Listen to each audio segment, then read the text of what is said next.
Covid registration के लिए केवल कोविन और आरोग्य सेतु के माध्यम से ही रजिस्ट्रेशन करें। आपको बता दें, कोरोना वैक्सीन के रजिस्ट्रेशन के नाम पर फर्जी मोबाइल एप्लीकेशन से बचने के लिए साइबर पुलिस ने अतिरिक्त पुलिस महानिदेशक योगेश चौधरी ने एडवाइजरी जारी करते हुए कहा है कि कोरोना महामारी का फायदा उठाते हुए अपराधी लोग एक फर्जी मोबाइल एप्लीकेशन बनाकर उसके लिंक मैसेज के माध्यम से भेजकर वैक्सीन रजिस्ट्रेशन हेतु उसे डाउनलोड करने के लिए कहते हैं। उसके बाद एप्लीकेशन के माध्यम से मेलवेयर हमारे मोबाइल में आ जाते हैं, जो कि सुरक्षा की दृष्टि से बहुत घातक होते हैं। उन्होंने कहा कि अपराधी लोग इस ऐप को इंस्टॉल करने के लिए लुभाते हैं। इस ऐप के माध्यम से हमारी जानकारियां उन्हें प्राप्त हो जाती हैं। यदि आपके साथ ऐसा कोई लिंक मैसेज या फ़ोन आता है तो इसकी शिकायत अपने नज़दीकी पुलिस थाने में टोल फ्री नंबर 155260 पर दर्ज कराएं। नमस्कार दोस्तों, यस डेटा न्यूज़ से मैं विशाल मुकेश अंबानी और स्वागत करता हूं मैं आप सभी का स्पोर्ट्स खबरों पे। आईसीसी वर्ल्ड टेस्ट चैंपियनशिप के फाइनल के बाद इंटरनेशनल क्रिकेट को अलविदा कह देंगे महान कीवी बल्लेबाज बीजे वॉटलिंग अब अपने करियर में सिर्फ 3 टेस्ट मैचेस ही खेलेंगे। 2 टेस्ट मैचेस इंग्लैंड के सामने और 1 टेस्ट मैचेस इंडिया के सामने, जो कि वर्ल्ड टेस्ट चैंपियनशिप फाइनल मुकाबला होगा। उसके बाद वो अपने करियर में कभी भी न्यूजीलैंड की जर्सी में नहीं दिखेगी। बीजे वॉटलिंग की बात करूँ तो 2 टेस्ट मैचेस इंग्लैंड के सामने खेलेंगे। 2 जून से पहला टेस्ट मुकाबला लॉर्ड्स में खेला जाएगा और दूसरा टेस्ट मुकाबला 10 जून से बर्मिंघम में खेला जाएगा।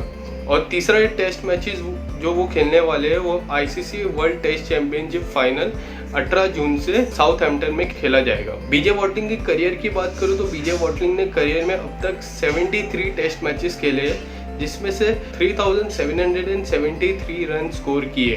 बीजे वॉटलिंग ने टेस्ट मैचेस में 8 सेंचुरी और 1 डबल सेंचुरी भी स्कोर की है। बीजे वॉटलिंग ने इसके अलावा 28 ओडीआई और 5 T20 मुकाबले भी खेले हैं।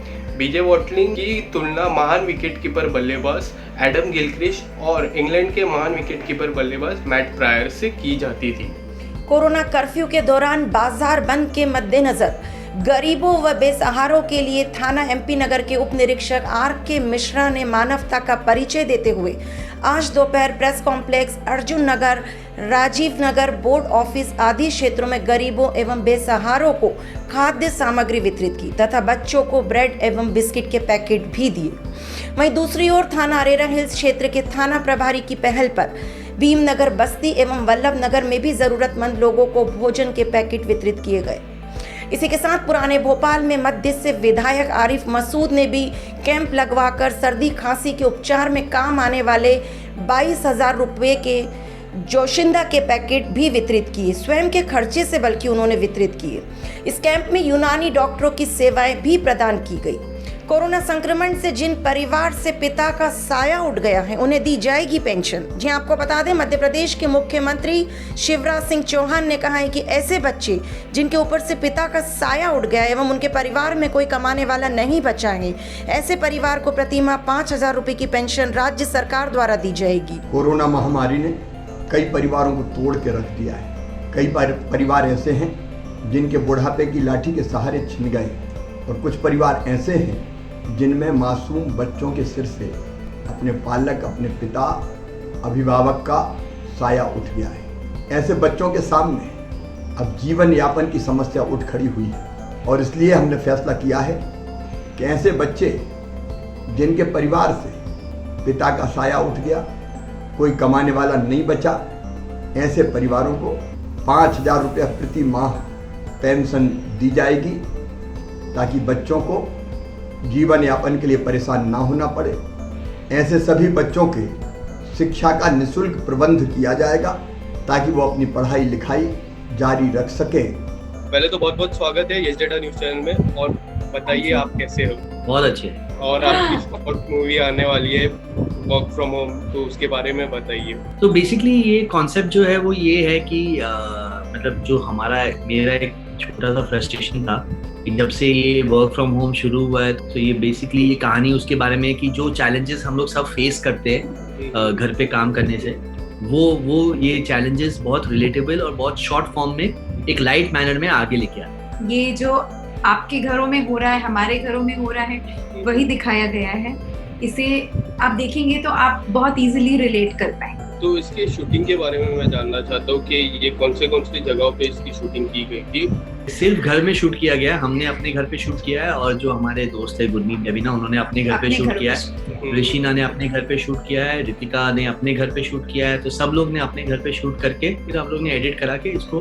तो आपने जैसे गुरमीत और देवीना का नाम लिया, तो जैसा आप लोग शूट कर रहे थे तो क्या कॉन्सेप्ट था, आप किस हिसाब से वो लाइनअप किया? आपने जैसे बोला कि हाफ वीडियोस आपने मंगाए, तो किस हिसाब से आपने लाइनअप किया? तो वो मैंने स्क्रिप्ट लिखी थी, स्क्रिप्ट लिखने में मैंने बहुत स्पेसिफाई कर दिया था कि किसको क्या करना है और कैसे कैसे कौन से बैकग्राउंड के साथ शूट करना है। तो वो लिख के उनको भेजा था, और फिर वो तो मंजे हुए एक्टर्स हैं ही। जैसे कि इन्होंने बताया, उन्होंने स्क्रिप्ट इतनी ब्रीफ लिखी थी और इतना अच्छी तरह उसमें समझाया था कि बहुत इजी हो गया था शूट करने के लिए। तब इतने रिनाउंड एक्टर्स हैं, इन्होंने इतने सालों काम किया है कि आप इन्हें नहीं भी बताएंगे और सिर्फ लाइंस भी दे देंगे तो भी इन्हें पता है इन्हें क्या करना है। कोरोना संक्रमण की मध्य प्रदेश में स्थिति पर मंत्री विश्वास सारंग का बड़ा बयान। आपको बता दें, चिकित्सा शिक्षा मंत्री का बयान संज्ञान में आया है कि मध्य प्रदेश के सभी जिलों की स्थिति का आकलन करने के बाद तथा क्राइसिस मैनेजमेंट ग्रुप की जिलों में स्थिति के बाद ही निर्णय लिया जाएगा। देखिए, हमारी सरकार की पहले ही नीति है कि किसी भी तरह की अनियमितता को बर्दाश्त नहीं किया जाएगा। रेमडेसिविर को लेकर रासुका की कार्रवाई हुई है। कालाबाजारी मध्य प्रदेश में बर्दाश्त नहीं की जाएगी। नकली इंजेक्शन बनाना और उनके बेचने वालों पर सख्त कार्रवाई की गई है, और आगे भी हम ये सुनिश्चित करते हैं कि इस तरह की किसी भी गतिविधि को न संरक्षण दिया जाएगा, ना उस पर किसी भी तरह की कोई कार्रवाई में लचीलापन रहेगा। हम ये सुनिश्चित कर रहे हैं कि हम किसी भी तरह मध्य प्रदेश में सुव्यवस्थित चिकित्सीय व्यवस्था करें और लोगों को सही दाम पर इलाज भी मिले और दवाई भी मिले। मध्य प्रदेश एक ऐसा राज्य है जिसने मध्य प्रदेश के लगभग 88% परिवारों को निःशुल्क कोरोना का इलाज उपलब्ध कराया है। मुख्यमंत्री जी ने वो बच्चे जो अनाथ हो गए हैं कोरोना से, जिनके माता पिताओं का स्वर्गवास हुआ है, उनको भी 5,000 रुपये महीना पेंशन देने का निर्णय लिया है। बच्चों को निःशुल्क, जो अनाथ बच्चे हुए हैं उनको निःशुल्क पढ़ाई भी सरकार की ओर से दी जाएगी। हमारी सरकार हर स्तर पर काम कर रही है। जहां सख्ती कर कालाबाजारी और इस तरह की अनर्गल गतिविधियों को रोकने का काम हो रहा है, तो उसके साथ ही पूरी तरह से कल्याण की योजनाओं को भी आगे बढ़ाया जा रहा है। भोपाल में 35% पॉजिटिव रेट पहुंचा था, मगर सरकार के लगातार प्रयासों से पॉजिटिव रेट अब कम हुआ है। अब अस्पतालों में बेड भी उपलब्ध हैं। कोरोना की तीसरी लहर को लेकर बच्चों के लिए भी खास इंतजाम किए जा रहे हैं। निजी एवं सरकारी अस्पतालों में ICU वार्ड बढ़ाए जा रहे हैं। सरकार हर वर्ग के कल्याण के लिए काम कर रही है। वकील भी एक ऐसे प्रोफेशनल्स हैं जो कि समाज में आगे बढ़कर काम करते हैं, और इसीलिए सरकार ने निर्णय लिया है कि उनके चिकित्सीय व्यय के लिए 5 करोड़ की राशि सरकार व्यय करेगी। हमारी सरकार सभी वर्ग के लिए अपना दायित्व निभा रही है एवं वकीलों के इलाज के लिए भी 5 करोड़ रुपए की राशि दी जाएगी। वहीं उन्होंने बताया कि नकली इंजेक्शन बेचने वालों पर भी लगातार कार्रवाई की जा रही है। ये ज़्यादा न्यूज़ की आपसे अपील, कृपया मास्क लगाएं एवं सुरक्षित रहें। कैमरा पर्सन अजय के साथ मैं रश्मि जैन, ये ज़्यादा न्यूज़, भोपाल, मध्य प्रदेश।